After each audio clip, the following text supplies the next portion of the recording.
All right. Good afternoon, Dr. Jackson. Thank you for helping me with this. Oh, no problem. Yeah, in Dr. Roan's place because you're kind of taking the lead here, so it just makes sense that we plan this together. Yeah, I'm happy to help. All right. Yes, and thank you for being willing to present this. I know this is a very timely and important uh, presentation to just our community to get the word out about the upcoming bond election. So I appreciate your leadership in doing it. Thank you. I'm a little I haven't presented on a bond before, so I'm a little nervous, but I feel confident that with some preparation I'll be okay. It'll be a good learning experience. Yes, I think so too. I think so. It'll kind of stretch what my abilities are right now. So, I just am gonna go over the agenda with you real quick and just kind of tell you what I'm thinking. Yeah. And then if you have anything to add, any feedback, please feel free to let me know. And then at the end, I have a couple questions for you just based on experiences you've had Okay. presenting this. So one thing I'll just add as you start and as you just think about as you're going through your presentations and how you're going to talk about it, just one thing I probably just want to just emphasize up front is in your capacity as a district employee, you cannot advocate for or against the bond. So you can, it's completely legal to share factual information. And, but as far as like taking an advocacy stand, so you want to stop short of being, saying, vote yes, vote no, but just and it's even probably helpful just to even start with that statement up front that, I'm in my official capacity, that this is me just sharing information so no one misconstrues the purpose of what you're doing. Okay, no, that's good. And I had kind of, have kind of knew about that, but at the same time, it's really easy for Yeah. your opinion to accidentally get slid in there. So it'd be really good to go ahead and state with Yeah, that just state it from the and beginning. remind myself as Yeah. well. Yeah, So, it's a good check for yourself as you start the presentation. okay, very good. Write that down real quick. Um,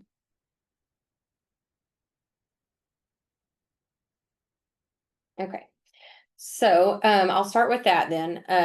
I'll probably just because what we do in Cleveland ISD, we start with good things. So I'll start with that. And then I will explain that I'm going to do a presentation about our upcoming bond and that, I'm presenting factual information and this is a district-wide presentation to just inform community and stakeholders about what the bond, what they're proposing and what that includes. So I'll kind of talk about that, and I'll kind of just go through it with you real quick. Okay, sounds good. So, um, first thing I'll do is go over the timeline, because we did have a bond that it failed in May of last year.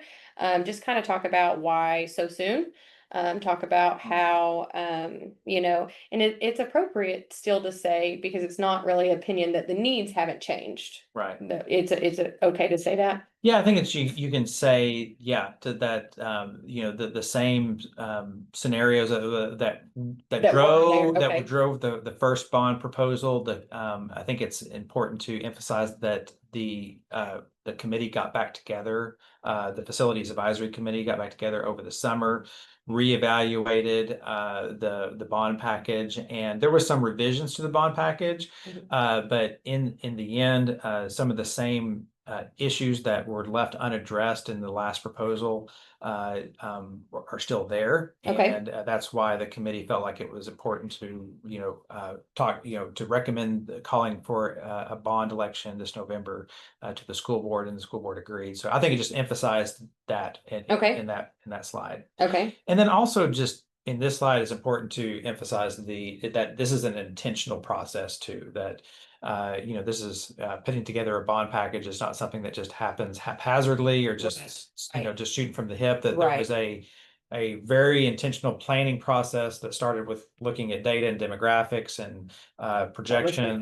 Yeah, trying to be proactive with how our numbers are and all the things that need fixing around that you're constantly dealing with. Exactly. Okay. Yeah. All right. Okay. Then so I'll make sure and talk about that too. And not just that, but that, some of the increases they see have to do with some additions, but also inflation and things like that. So Yeah. I'll talk about that as well. Okay, so that's kind of on this slide, actually. I'll talk about the proposed bond expenses for each proposition. So this would be a good place in your presentation. So you started with the timeline, you sort of laid out, how the facility advisory committee looked at the data and the intentionality of the planning.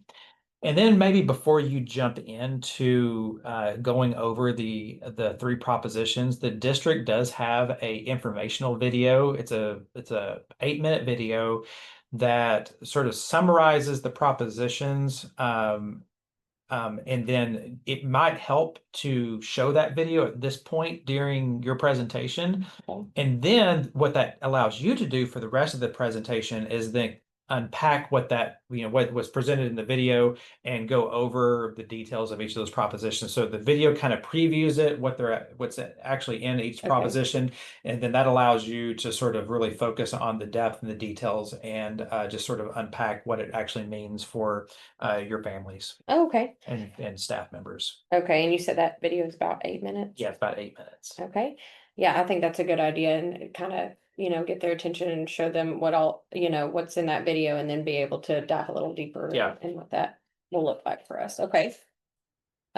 So after the video, then I would go over each proposition individually and talk to them about some of the whys, like we have the replacement of one of our elementary schools, Cook Elementary, and talk about I know it's a very it's an older facility because I went to school there, and so did my dad. Yeah, so I know a little bit about it. Familiar with that outdoor classrooms and sure all am. that, yeah. I went and But it's like some of those. the freeze going to the bathroom and having to, because you have to go outside. And so I know all about that, and I think it'll be. I might mention that, it is an aging facility.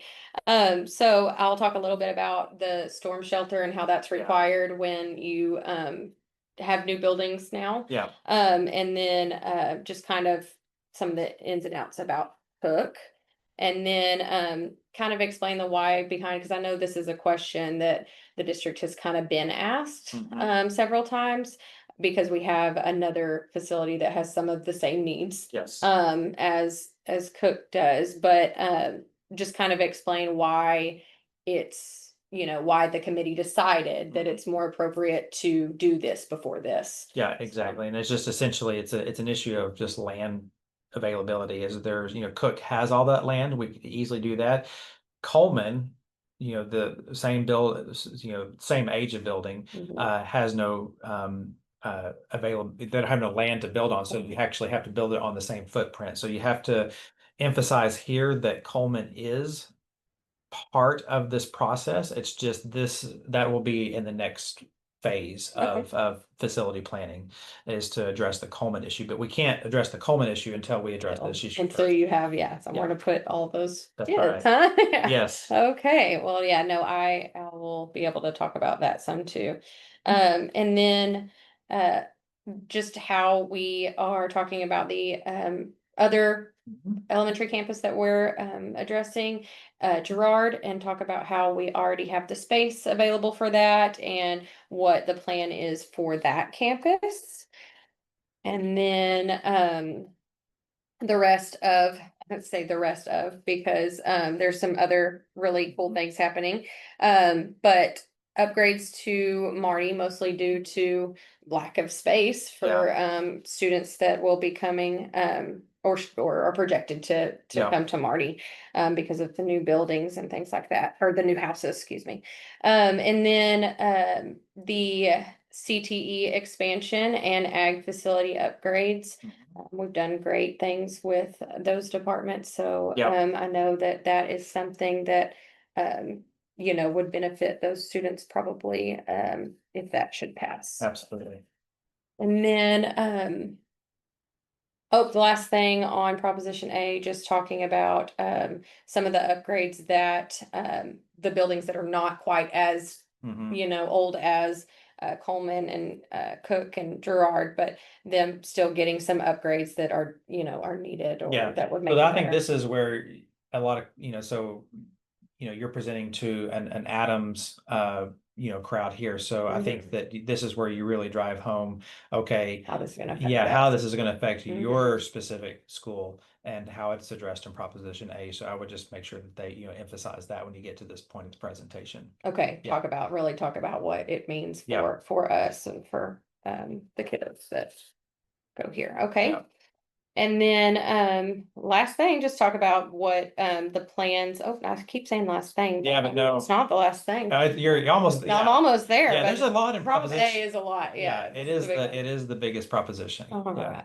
So just talk about here, Gerard, and what the plans are for that building. Yeah. That'll still be, owned by the district, and what Yep. we can do there to still utilize that. Exactly. And then let's see, life cycle maintenance upgrades. So Yeah, so this is another way we can drive it home a little bit. Right. So this is like those things that, capital improvements to our existing buildings, like, new HVAC systems, roof replacements, Mhm. structural upgrades and safety upgrades that just need to be addressed. So this is across the district. So Mhm. yeah. I will say this will just kind of make teachers and people's ears here turn Mhm. up during this presentation, just because we've had trouble with Yeah. our HVAC system. So Oh, no, yeah. they'll be excited to hear that might be a possibility coming their way. Yeah. So So that is all Proposition A. There's a lot in there's there. a lot in Yeah, proposition. the That's a big one, huh? the big ticket items, of course, in Proposition A are the elementary campuses, but there's a, just I think it's good just to emphasize, yes, for your Adams crowd, here's what is the piece that will directly affect the Adams family in Proposition A as well. Okay. Yeah. Yeah, no, and I can, I think, I mean, that'll be really probably a lot of Yeah. what they want to talk about as well. I'm sure, they have other people that all of this is affecting too, Mhm. but Adams is, Yeah. where they live a lot of the times. Exactly. Right, and then Proposition B, a lot of the athletic upgrades. I know that, as it's it's a have to or a must that if you build a new stadium with a certain capacity, that you have to have it on a separate proposition. Is that Yes, correct? that Right. is correct. Okay. And that's why this is its own proposition. Yeah. Right. Yeah. So and just we'll talk about what's in Proposition B as far as, the stadium, the new facilities like field houses, locker rooms, things like that. And all the stuff that is included there. And then So I think a question is going to come up, potentially that you may have this is someone may ask, well, why a new stadium and why are we not renovating the old stadium? And of course, as you know, the current facility was built in 1942, 40, so I can't remember. It's like built it was a WPA project, New Deal project, and it is obviously not ADA compliant. Right. And and I think it's important to explain the thinking to voters here, why renovation of that facility would cost more than building a new facility. You've so much would have to be torn down and redid, and then you don't address the issue that we have parking issues at the current stadium. We have a lot of the infrastructure at the current high school with the parking, the track, the field is already there. You're looking at just building the stands themselves. So we actually are able to save on cost by moving it over to the high school where we have a lot of the infrastructure already existing. So I think it's really important to, when you get to this point in the presentation, explain that reasoning and why the committee is proposing the new stadium versus renovation of the current one. Right, right. I know a lot of people in the community have been concerned about the the traditional aspect Yeah. about there being tradition and all that. So I think, like you said, getting more in depth about why that is, why we why this is Yeah. the way that the committee decided or what needed to happen based on parking and not being ADA compliant and how much money that it would potentially cost to build what we need, capacity wise. Right. If we were to renovate instead of build new. And another question I'm wondering if it will come up, a lot of people I feel like want to know like what will happen with the stadium. Well, and the that's traditional stadium. well, and that's what we put into Proposition B, or the committee recommended was a historical preservation. Okay. So that And is it's also, yeah. Yep, So and I had kind of there is I think $5 million earmarked in Proposition B. so that is, Yeah. if this bond passes, this is what will Yes. happen. Yeah. Yeah, So yeah. essentially, it'll be sort of restored back to. So a lot of the buildings that were built, the older concession stands that really, and the metal bleachers on the visitor side, we're going to tear all of those out, and then sort of restore the facility back to its original structure, like it was when it was opened in 1942. Okay. Turn it into sort of a the plan. Well, some of these plans are still to be worked out exactly what it would look like, but it'll allow for some public access to the facility, with the potentially looking at playing some the Pee Wee League football games there. Which would be perfect for that, I'm sure. Exactly. Yeah. Exactly. So we understand that there is this structure has a dear place in this community's heart because it's been there for so long, and a lot of generations of Cleburne people have played at this stadium. So we want to preserve it. We want to honor that history that is there. So I think it's important that's why this historical preservation is put into Proposition B. I think that's great. I think that's it's kind of a neat way to to make everybody or appeal to everyone, and try to make something that is good for the community as well. Exactly. All right, and then last proposition C, surrounding district-wide technology. So basically covering PA systems, network upgrades, student devices, because I know that they are aging and need replacing and all that good stuff. CTE and CHS computer lab upgrades, and then campus security upgrades. Right. Yep. Okay. So that's pretty, yeah. That's the Proposition C is pretty straightforward. That's just to keep up with, systems get outdated, and that we upgrade our infrastructure with being able to provide, Wi-Fi and things like that. So yeah, that's what Proposition C is. Okay.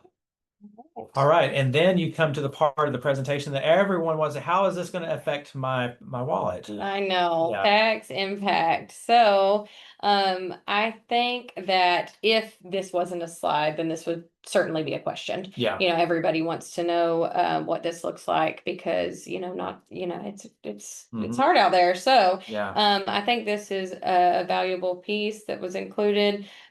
So just basically saying that with the full amount of the bond for Cleburne ISD based on the average home value, which is $231,000. If they have a homestead exemption, that their taxes could actually decrease if or that's assuming that the propositions were approved and that. Yeah, so, and this is the question is probably likely to come up with, well, how can I have a decrease if I vote for especially when the ballot says that. Yeah, and it does add to the tax debt. Of course, yes. But because of our increased housing and your bonding capacity of taxable value, that has increased a lot with just new houses going in, new manufacturing and new businesses. So your tax base has increased, and so we're able to draw on that new tax base that is created, so that any one individual is not actually paying more taxes. Right. Yeah. So and the way that we can actually still lower the tax rate, even if all three propositions are passed. So that's kind of the point to communicate here on this. Okay. Yeah.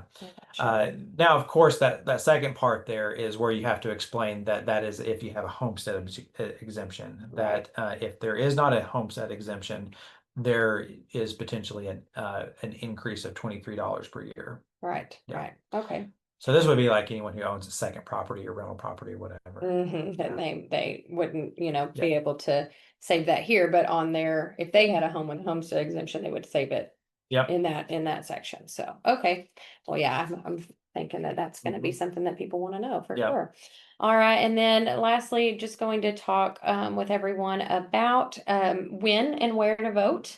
When, yes, I know we gotta get them there so they can tell us what they want. So, just talking to them about early voting and where they can go to do that. Yep. And then election day, what that looks like and where they can go to do that on November 4th. Yep. So, we'll probably talk just because we will have some staff there. It may also include, that we're going to do our best here at Adams to ensure that they have availability to Right. get there and Yeah. do what they need to do in case they want to Yeah. vote earlier, things like that.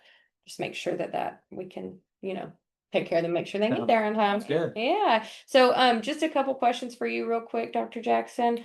If, in your experience, what questions have staff and families asked? Well, and I think it depends. And just keep in mind, you always have to remember your audience when Mm-hmm. you're presenting this. So if you're presenting this at Adams, you're going to anticipate different questions than if you were presenting it at, say, Cook. Sure. So, because Absolutely. if you've got primarily Cook families, you're emphasizing the fact that, hey, this is a new building. So because you're emphasizing, you're presenting to an Adams community with parents and staff, probably in this meeting, they may say, well, that's not really affecting me. But I think it's to emphasize too, like, okay, like if Proposition A does have the playground, the security upgrades and things Right. like that, and also that they're not always going to be at Adams. Right. Right. These families are going to move, up into the upper Right. grades, and they're going to be part of the high school, Mhm. and they may have students who are in ag eventually, or utilize the new stadium for athletic purposes or band Or the purposes CTE or expansion. CTE Right. Just expansion. So technology, all of yeah, that. technology. So I think it's important to just think about your audience and How it affects. you may anticipate different questions, but just think about how does this affect particularly your families here. So yeah. Okay. So just be ready to answer questions that are specific to Adams and the families all right, that sounds good. And I feel like that's a good, obviously I'm going to be familiar with that too, just because I'm here, but it'll be good to kind of jot down all the things so that I can anticipate, any and every question they may have about, well, like, why should I care? Why is this important to me? Okay. And then, do you have any questions about the plan or any suggestions? I know you mentioned the video. Yeah, the video just kind of, I think that the video sort of, I think the video, just that short little 8-minute video and then launching into the presentation, it doesn't hurt for parents and staff to hear the information twice. So, they may kind of hear it, and then they're going to hear you explain it later in the presentation. They're going to connect those pieces probably a little bit clearly. And so I think it may stick. So I think that just, if they hear the same thing twice, I don't think that's a bad thing. Yeah. Okay. And then as I'll just end with what I just started with, which is just making sure that you stay neutral in your presentation. You may sort of be tempted at certain points to say, and this is why it's difficult, why we need to vote for this, and then you go, oh, wait a minute, that's advocating. So you just got to be careful in your presentation not to understand where that line. Now, if it was on your own time, you can say that, but because you're in your official capacity as a Cleveland ISD employee for this presentation, you just got to make sure you just understand that, just stay advocacy neutral. I thank you for that, because that is something, when you get when you have any kind of passion about any topic, you're tempted to do stuff like that. Yeah. So no, thank you so much. And I will probably slow down a little bit just because I'm a fast talker. So maybe if I slow down, I'll remember all those that's key good. Yeah, things. exactly. Well, thank you. No, you're gonna do a great job. All right. And I'll be there to support it, any questions that you may have that come up. Okay, and feel free to interject if there's something that you need to make sure that they know too. All right. All right, thank you. Sounds good. Okay, sounds good. Oh, just had a minute. All right. Hey, good morning. I was just wanting to get with you and debrief on the meeting from the bond presentation we did for the Adams Elementary teachers, and then for a few community members that showed up that are kind of mostly parents from the district from Adams. So I did that last Wednesday. Okay, and what do you think? It went well for something that I was a little nervous about just because it's something that's unfamiliar to me. I feel like I had prepared really well. So just doing some research, really going through the website online.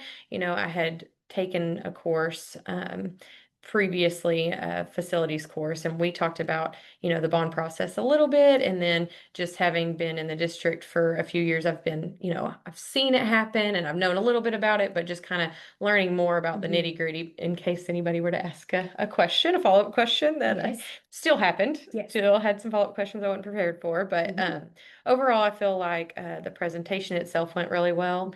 I feel like I think it was a good idea at first. I didn't want to, I guess, be repetitive, but I ended up showing the district video from for that, and I know that was kind of what was happening elsewhere as well. And then some of the presentation repeats that information, but you're able to kind of take a deep dive and then really look at exactly what's in each proposition. I do think that's important. First of all, I think from where I sit, and in my opinion, just the opportunity to go through the bond process from the inside like this is extremely helpful because I never had any of that background. Even as an assistant superintendent in Grandview, even though we went through a bond process, I was an elementary principal at the time, so I didn't live in the real world of the bond itself, and I didn't understand all the ethics behind it, except for just the random training that we got. So I hope that the process was enlightening because I feel like when I was in your shoes, I didn't have a lot of that information until I got to the bond process itself. So it also gives you an opportunity to practice some of the communication skills, certainly. And you did a super job with that. Good, very articulate, and the way you spoke.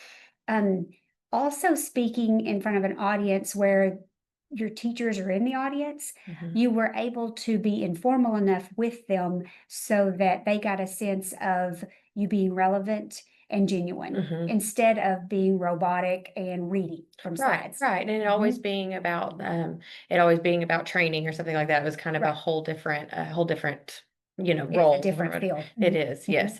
I agree with you. I feel like it was a good opportunity to learn myself about the process and then also explain to them what it looks like for the facility, advisory committee to get together and how how they're really looking at what our students needs and trying to meet the needs of all students. And then also, how they continually meet, and they came back to meet after the last bond had not been successful. And then just being transparent with all of our stakeholders, kind of like you mentioned. I know this is we're doing this in multiple places and be a part of that. Speaking of being transparent, was it tricky for you on that ethical piece of what you can and can't say as an employee of the district? Yes. And I will say, I think it was really valuable. I know that, you were not able, well, really you were able to, but Dr. Jackson was the one who was planning on doing that presentation. So during that planning meeting, we kind of talked, and he gave me some really good guidance on what to say prior to starting. That way, if, even unintentionally, there seemed to be some, bias one way or another. That I had already prefaced it by saying, I'm not advocating for or against, just that the information and that you go vote. So still it was difficult. Still it was difficult. I feel like there were times where I probably did, in my opinion, which of course hardest critic, but in my opinion, lean one way, or even just in tone or whatever that is. But I feel like for the most part, it went well. Yeah. The one of the things that I wasn't familiar with was, we actually had bond counsel, and everything that runs through communications, we run through them. Okay. They didn't even want us to use the word need. Like, our students need this building. And so to watch our language so closely, and while we want to do everything legal, there's also a piece of the facts that does need to get out to our constituents. I mean, we need our stakeholders to understand that our ag barn is not up to par compared to all of our neighbors. Right. But we have to find an roundabout way to say all of that. So Yes. I do think, back to showing the video, several times when I did the presentation, I did show the video as well. And then when I went through the presentation, I would just reference the video as you saw in the video. Because you're right, it was a little bit repetitive, but I also feel like it was kind of seeing it in two different measures, different modes. Absolutely. Well, and I mean, it's just easy to miss something too, Right. So it was good to, even for myself, to watch and because you learn something each time. I do think that, you say that now about the word need, and that is so like blatantly clear both before and after presenting, but I'm sure I used that word. I'm sure. I know. I think it's just a normal one. I think I used it in the context of, we're going back to bond, or we're going back to proposing a bond so early, because the needs haven't changed. Well, what I meant was the needs that the advisory committee decided on hadn't changed, which is true. But trying to stay away from, I believe our students need this, yes, is difficult. Even if that does happen to be, Did you have any tricky questions? I did. That was another thing I had written down, actually. So as far as what went well, I feel like, again, that preparation piece is always just super important when you're presenting, I think, especially something that you're not as familiar with, because, some things I can present no problem and just talk about forever. But I went and read the frequently asked questions on the website, because I thought, surely, most of the questions I get will have been asked already. So that's kind of what I went through. Talked to Dr. Jackson a little bit about it. Of course, it was nice having someone there that I could, just kind of ask if something did come up, which it did. Particular to Adam's, just some questions about, not everybody fully understands all the reasons for decisions made at a global level. They don't understand why are we not rezoning? Why are we, this and that? And it's like, it's not, I don't think it's anything, there's nothing wrong. It's just they don't know. And so they need to ask the question. And so he was there to kind of talk about that, even though I had a pretty good idea as to why. I did lean on him for that particular question. And it's totally okay. And many times, especially when it's, I mean, I don't ever pretend to know all the financial pieces. And so whenever I get questions that have something to do with, I mean, I understand just enough to be dangerous about INS and M&O and the way the buckets work and school finance. And so I'm always there with my notepad ready to let me write that down and get you an answer. Could I get you an email so I can get you a response? But I certainly don't want to make something up. And sometimes I have an idea of the answer, but again, I just want the clarity from an expert. And I'm not that expert for sure. No. And that's kind of how I felt this time. I was like, okay, I'll defer to Dr. Jackson if he, he was able to answer some of those questions, logistical, I guess, more than anything. But again, you did a nice job of answering questions on the fly, though, because that is a crucial piece of communication that's going to happen at the superintendent level, even at the principal level. There's going to be times when the planning, I'm a planner as well, just like you said, and I would have done a lot of research and tried to set myself up for what if. And I think that makes you much more comfortable with what you're speaking on. So I think that's a good tactic. but there's always going to be Always. fly by the seat of your pants questions. Nope, I definitely agree. And I tend to think the same way as you do about, not, there's some things that you can use context clues. You can or you Yes. can grab from information, or, and kind of have a good answer that works. Right. But for some scenarios, it's just not, it's not the right thing to do. And It's just to, totally okay. give yourself some In time. fact, I think sometimes we get some respect from people when we say that. I The other thing I have to do is slow myself down when I do a bond presentation in Mhm. particular, because I speak really fast. Mhm. And if I speak without thinking, that's when I could say something that, again, Absolutely. And might be questionable. I think that's a good piece of feedback a little bit for me too, because I tend to just, I know what I want to say. And so I'm Yeah. just, and then there's no time to be reflective in the moment, I guess. No, And there's not. so, yeah. And that's why I think as you reflect and the more you do it, the better and the smoother you get at it for sure too. Okay. The only other thing that I felt like was a little bit rough was just timing. I feel like there were lots of good questions asked, and I did have to I was able to answer several of them, but was able to refer out to Dr. Jackson and just say, hey, what do you think about this? Or can you add to that? Or did I answer that completely? Things like that. And that was good. I just, I feel like it's just hard because there's not a lot of time. That's not a presentation that leans to conversations between people or Right. like what I would typically do. No, I agree. And this was not a presentation where you were going to have engaging. Mhm. You weren't even really going to have a hook. Right. Your hook is this matters to you because you live in this community or you work in this district. Right. That's the hook is you should be listening and wanting to learn more.